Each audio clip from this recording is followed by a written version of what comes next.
Good morning students, मैं सुरेश योगी, teacher science, बूढ़ा education hub के ऑनलाइन साइंस क्लासेस में आपका स्वागत है। बेटा, हम पढ़ रहे हैं चैप्टर नंबर 6 दहन और ज्वाला, जिसमें हमारा चैप्टर चल रहा है, टॉपिक चल रहा है, वो चल रहा है दहन के लिए आवश्यक परिस्थितियाँ। दहन के लिए आवश्यक परिस्थितियाँ या आवश्यक बातें। तो बेटा, किसी भी पदार्थ के दहन के लिए 3 बातें या 3 परिस्थितियाँ आवश्यक हैं। पदार्थ के दहन के लिए 3 बातें या 3 परिस्थितियां आवश्यक हैं। फर्स्ट बेटा, वायु या ऑक्सीजन की आवश्यकता। दहन के लिए बेटा फर्स्ट क्या है? वायु या ऑक्सीजन की आवश्यकता। सेकंड है बेटा निश्चित तापमान, ब्रैकेट में ज्वलन ताप, जिसे हम क्या कहते हैं? ज्वलन ताप कहते हैं। और थर्ड है बेटा ईंधन। थर्ड क्या है? ईंधन है। इस प्रकार पदार्थ के दहन के लिए ये 3 बातें आवश्यक हैं। फर्स्ट है वायु, ऑक्सीजन की आवश्यकता, सेकंड है निश्चित तापमान या ज्वलन ताप, और थर्ड है ईंधन। ठीक है, आगे देखिए बेटा, अब है कि दहन के लिए ऑक्सीजन का उपस्थित होना आवश्यक है। दहन के लिए ऑक्सीजन का उपस्थित होना आवश्यक है, जिसे हम एक प्रयोग या एक क्रियाकलाप के द्वारा समझ सकते हैं। जिसे हम एक प्रयोग या एक क्रियाकलाप के द्वारा समझ सकते हैं। बेटा, ये हमारा एक प्रयोग है, एक एक्सपेरिमेंट है। इस एक्सपेरिमेंट के द्वारा हम यह समझ सकते हैं कि दहन के लिए ऑक्सीजन की आवश्यकता होती है। देखिए बेटा, इस प्रयोग में हम क्या करते हैं? हम एक जलती हुई मोमबत्ती लेते हैं। हम एक क्या करते हैं? जलती हुई मोमबत्ती लेते हैं और उस मोमबत्ती को मेज पर रख देते हैं। उस मोमबत्ती को हम कहाँ रख देते हैं? मेज पर रख देते हैं। और उस मोमबत्ती को मेज पर रख देते हैं और उस मोमबत्ती के ऊपर उस मोमबत्ती के ऊपर क्या करते हैं? कांच की एक चिमनी से उस मोमबत्ती को ढक देते हैं, या उस मोमबत्ती के ऊपर कांच की चिमनी को रखते हैं। कांच की चिमनी के नीचे की तरफ लकड़ी के 2 गुटके लगा देते हैं। चित्र ए के अनुसार बेटा, ये चित्र ए है। इसमें हमने क्या किया कि मोमबत्ती, जलती मोमबत्ती को मेज पर रख दिया। इसके ऊपर हमने कांच की एक चिमनी को उल्टा करके रख दिया और इस चिमनी के नीचे लकड़ी के 2 गुटके लगा देते हैं। ठीक है, और हम देखते हैं कि मोमबत्ती जलती रहती है। उसके पश्चात हम क्या करते हैं कि चित्र बी में हम क्या करते हैं कि चित्र बी में या अवस्था बी के अनुसार क्या करते हैं कि लकड़ी के चिमनी के नीचे से लकड़ी के गुटके हटा देते हैं और मोमबत्ती की ज्वाला को देखते हैं। तो हम देखते हैं कि मोमबत्ती की ज्वाला में थोड़ा कंपन पैदा होता है। मोमबत्ती की ज्वाला में क्या होता है? थोड़ा कंपन पैदा होता है। अब हम चित्र सी में क्या करते हैं कि चित्र सी में जो गुटके हैं, चिमनी के नीचे से गुटके हैं, वो तो हटे हुए हैं ही, वो तो हटे हैं। अब चिमनी के ऊपर कांच की एक प्लेट को रख देते हैं। चिमनी के ऊपर क्या करते हैं? ये कांच की प्लेट से चिमनी को ढक देते हैं। तो हम देखते हैं कि थोड़ी देर के पश्चात मोमबत्ती कंपन करती हुई क्या हो जाती है? बुझ जाती है। मोमबत्ती कंपन करती हुई बुझ जाती है। अब मोमबत्ती बुझ क्यों जाती है? बेटा, चित्र ए में तो हमने देखा कि मोमबत्ती निर्बाध रूप से जलती है, क्योंकि चिमनी के नीचे लकड़ी के गुटके लगे हुए हैं, जिससे इसे ऑक्सीजन पर्याप्त मात्रा में मिल जाती है, ऑक्सीजन उपलब्ध हो जाती है और वह जलती रहती है। अवस्था बी में मोमबत्ती को जलने के लिए ऑक्सीजन कम उपलब्ध होती है, इसलिए इसकी ज्वाला में कंपन पैदा होता है। और अवस्था सी में मोमबत्ती को ऑक्सीजन, पर्याप्त मात्रा में ऑक्सीजन नहीं मिलती है। ऑक्सीजन की सप्लाई या ऑक्सीजन की आपूर्ति बंद हो जाती है। जब हम इसके ऊपर कांच की प्लेट लगा देते हैं तो ऑक्सीजन की आपूर्ति है यह बंद हो जाती है, और ऑक्सीजन की आपूर्ति बंद हो जाने के कारण, ऑक्सीजन नहीं मिलने के कारण मोमबत्ती है ये बुझ जाती है, कंपन करती हुई ज्वाला के साथ बुझ जाती है। इससे स्पष्ट होता है कि पदार्थ या ईंधन के दहन के लिए ऑक्सीजन की आवश्यकता होती है, ऑक्सीजन की अनिवार्यता आवश्यक है।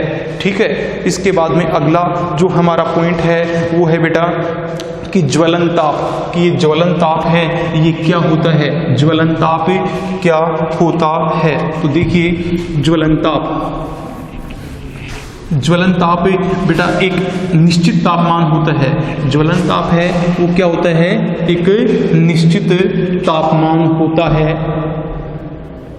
इस निश्चित तापमान पर ही कोई पदार्थ जलने लगता है, ठीक है ना। तो यहाँ पे हम हेडिंग डालते हैं ज्वलन ताप की। ज्वलन ताप, ज्वलन ताप परिभाषा इसकी बेटा की परिभाषा इसकी क्या है कि वह न्यूनतम ताप, वह न्यूनतम ताप, वह न्यूनतम का मतलब कम से कम, वह न्यूनतम ताप जिस पर कोई पदार्थ ऑक्सीजन से क्रिया करके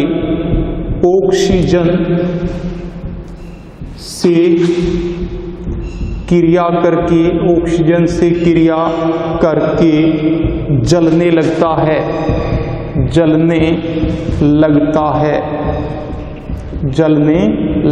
है, वह न्यूनतम ताप जिस पर कोई पदार्थ ऑक्सीजन से क्रिया करके जलने लगता है उसका ज्वलन ताप कहलाता है। क्या कहलाता है, उसका ज्वलन ताप, उसका ज्वलन ताप कहलाता है, उसका ज्वलन ताप कहलाता है। बेटा अलग अलग पदार्थों का, जो अलग अलग पदार्थ हैं तो अलग अलग पदार्थों का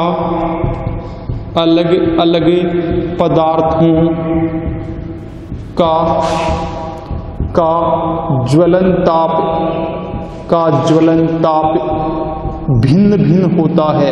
अलग अलग पदार्थों का ज्वलन ताप भिन्न भिन्न होता है। सभी पदार्थों का जो ज्वलन ताप है वो एक समान नहीं होता है। जितने जो पदार्थ हैं तो पदार्थों का जो ज्वलन ताप है वो बेटा क्या होता है, भिन्न भिन्न होता है, क्योंकि कुछ पदार्थ तो कम टेम्परेचर पर आग पकड़ लेते हैं और कुछ पदार्थ हैं ये अधिक ताप पर आग पकड़ते हैं या जलने लगते हैं। जिन पदार्थों का ज्वलन ताप बहुत कम होता है वे आसानी से जलने लगते हैं और जिन पदार्थों का ज्वलन ताप अधिक होता है वे कठिनाई से जलते हैं, ठीक है। अब आगे देखिए, दाह्य पदार्थ तब तक आग नहीं पकड़ सकता या जल नहीं सकता जब तक उसका ताप उसके ज्वलन ताप तक नहीं पहुंचता है। बेटा कोई भी दाह्य पदार्थ है, कोई भी जो जलने वाला पदार्थ है तो आप लिखेंगे दाह्य पदार्थ। क्या लिखेंगे, दाह्य पदार्थ तब तक आग नहीं पकड़ता है, तब तक आग नहीं पकड़ता है जब तक उसका ताप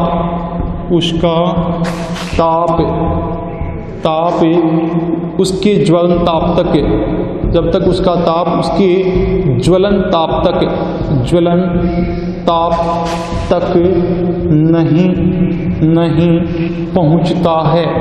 नहीं पहुंचता है, ठीक है। कि कोई भी दाह्य पदार्थ है तब तक आग नहीं पकड़ता जब तक उसका ताप उसके ज्वलन ताप तक नहीं पहुंचता है। बेटा हम देखते हैं कि कमरे के ताप पर मिट्टी का तेल, बेटा हम इस बात को देखते हैं कि कमरे के ताप पर मिट्टी का तेल, किरोसिन तेल है, ये अपने आप आग नहीं पकड़ता है, किंतु जब हम बेटा किरोसिन तेल को गर्म करते हैं, किंतु जब हम किरोसिन तेल को किसी बर्तन में डालकर गर्म करते हैं तो गर्म करने पर ये क्या होता है, आग पकड़ लेता है, क्योंकि गर्म करने पर मिट्टी के तेल का ताप उसके ज्वलन ताप पर पहुंच जाता है, क्योंकि गर्म करने पर मिट्टी के तेल का जो ताप है वो उसके ज्वलन ताप पर पहुंच जाता है और वह आग पकड़ लेता है, जलने लग जाता है, जिसके परिणाम स्वरूप वह ऑक्सीजन से क्रिया करके जलने लगता है। अब देखिए, ईंधन को जलाने के लिए एक निश्चित तापमान की आवश्यकता होती है। बेटा किसी भी ईंधन को जलाने के लिए एक निश्चित तापमान की या ज्वलन ताप की आवश्यकता होती है, कि ज्वलन ताप का होना आवश्यक है। अन्यथा कोई भी पदार्थ है वो आग नहीं पकड़ता है। ठीक है, तो ईंधन को जलाने के लिए एक निश्चित तापमान या ज्वलन ताप की आवश्यकता होती है, जिससे भी हम एक क्रियाकलाप के द्वारा समझ सकते हैं। तो बेटा ये हमारा क्या है, क्रियाकलाप है कि ये क्रियाकलाप यह दर्शाता है कि ईंधन को जलाने के लिए एक निश्चित तापमान की या ज्वलन ताप की आवश्यकता होती है। ठीक है, तो इसमें आप क्या करेंगे, कागज के 2 कप लेंगे। बेटा क्या करेंगे, कागज के 2 कप लीजिए, कागज के 2 कप लीजिए। ठीक है, आप क्या करेंगे, कागज के 2 कप लेंगे और 1 कप में क्या करेंगे, मान लें कि ये आपके पास कागज के 2 कप हैं। ठीक है, ये क्या है आपके पास, कागज के 2 कप हैं आपके पास, और 1 कप में बेटा आप क्या करेंगे, 50 ml पानी लेंगे। 1 कप में 50 ml जल भर लीजिए, 50 ml जल भर लीजिए। ठीक है, 1 कप में 50 ml जल भर लीजिए और दूसरा कप क्या है, खाली है। तो 1 कप में 50 ml जल भर लीजिए।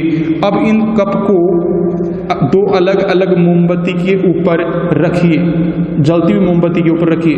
अब इन कपों को 2 अलग अलग जलती हुई मोमबत्ती के ऊपर क्या करेंगे, आप इन कपों को रखेंगे। ठीक है, ये 2 मोमबत्तियां हैं जलती हुई, तो इन कपों को आप 2 अलग अलग मोमबत्तियों के ऊपर रखेंगे। ठीक है, जलती हुई मोमबत्ती के ऊपर आप इसको क्या करेंगे, रखेंगे। ठीक है, ये जलती हुई मोमबत्ती है। आप देखेंगे कि खाली कप है, ये जो खाली कप है ये क्या होता है, आग पकड़ लेता है।